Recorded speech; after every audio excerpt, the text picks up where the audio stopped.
so mai suna yarda na baki, so kadar zuciya ta zo ki rike hannu na zanar kake.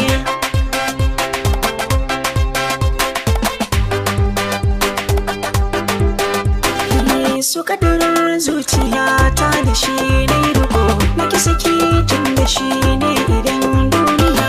So kadar zuciya ta da shi ne riko na ki saki tun da shi ne idan duniya.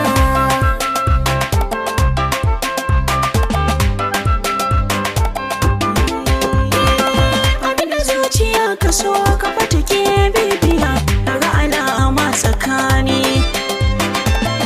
So ya samu gwarzo mai jura tafiya da baya shiri da rauni.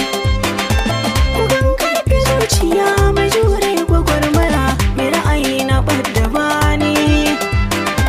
Mai so hara kullum ina tambaya, amma na rasa ta amsa daga cikin